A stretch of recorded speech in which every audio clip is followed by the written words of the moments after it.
Once again, the city of Albuquerque is paying big bucks for a lawsuit against the police department. And this time it's a whopping $900,000.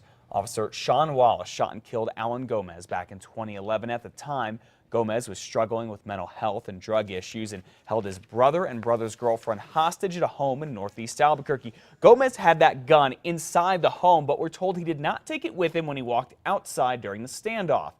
Wallace claims he thought Gomez had the gun, which is why he shot and killed him. The DA ruled the shooting justified, but the city still settled the lawsuit. There was a real issue on how the shooting officer was hired. He came from a different department where he left with less than desirable credentials. Before APD, Wallace was a state police officer and shot and killed an unarmed drug suspect in Chimayo. He later quit after being accused of padding his time card. Now, Wallace is still with APD. We asked why, but did not get a response. Well, 5:32 now, the NAACP says a state cop fired for shooting at a minivan full of kids is not the only one who should be punished over it. And it'll be talking about that today at a meeting in Taos with law enforcement and community leaders.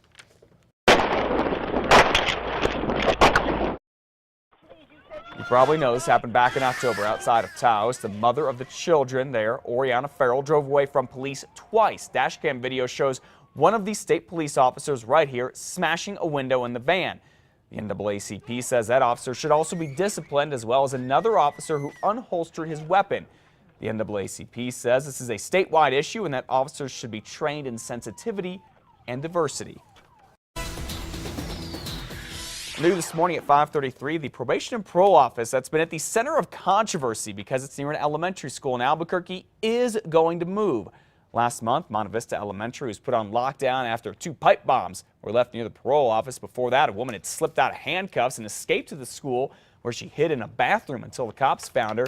Corrections Department spokeswoman Alex Tomlin tells the Albuquerque Journal that she hopes the move will happen sometime next month or in February. It's not clear where this office will be moving to, but the department has looked at the Plaza Maya building on 1st Street near Roma, and some community groups have complained that that's too close to after-school programs for kids. We'll keep you updated. Many of you are responding to a story we told you about regarding a dangerous intersection at a school in Rio Rancho. When students at Cleveland High School leave at the end of the day, they are forced to turn across 2 lanes of 55-mile-an-hour traffic. Students have been telling us that there have been several near misses and minor accidents, and they fear that a bad crash could be coming. There is a separate exit for parents, and it has a stop sign and a turn arrow, but nothing for the students. Well, yesterday, a police officer was directing traffic at the students' intersection.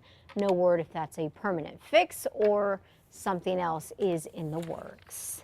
And if you drive through the I-25 Paseo del Norte interchange site, especially overnights, take note. Tonight, both directions of I-25 at Paseo will have 2 left lanes closed. So be prepared to merge to your right. That's again overnight tonight, beginning at 9 o'clock until 5 o'clock Saturday morning. Well, the decision in the controversial Right to Die lawsuit is now in the hands of a judge. Folks from both sides of this issue made their closing arguments in court in Albuquerque yesterday. It could take a month before the judge makes a ruling. 2 doctors and a cancer patient sued, wanting to make it legal for doctors to prescribe medicine for terminally ill patients who want to end their lives on their own terms.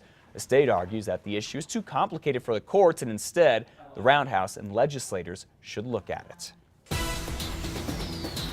Well, new this morning, some snow is coming down in and around the Albuquerque. And hey, this is just in time because in a couple of hours, the lifts will be up and running at Sandia Peak. Yeah, people are going to be doing things just like that. It's certainly a sight to sore eyes. Remember last year, that year, the ski area barely opened because there wasn't any snow there. And this year, it's opening early. News 13 Samantha McDonald has more on how this could be a boom to business. Good morning, Sam. Good morning, Matt. That's right. I'm really excited. I'm new to New Mexico. I've never gone skiing here before. I'm definitely going to try it. And hundreds of other people are expected to hit the slopes today, too. This early opening is all possible because of all of the recent snow. And 95% of the mountain is expected to be open for skiing. That's much more than in recent years. Officials say last year the ski resort lost a lot of revenue, but this year it could make up for lost time. Up to 70,000 people are expected to come skiing this year, a higher number than the typical 40 to 60,000 people. The reason for optimistic predictions is more snow and the excitement that it brings. We think this year with the early snow, everyone having snow in their backyard a week ago in town, should bring us a lot of people. The ski area will be open from 9 a.m. to 4 p.m. and I will definitely be checking it out soon. Back to you guys. All right, you're not the only one. By the way, Sam, is it still snowing outside? A little bit, just a tiny bit, but I hope more. Okay, yeah, we all hope more, right? You can go skiing at Sandia Peak through the weekend, then again from December 18th through January 5th and January 8th through March 16th. I'm so there. I'm Yeah, so without a excited doubt. for this. I think I am good. My sister's in town. I think we're going this weekend. That is so cool.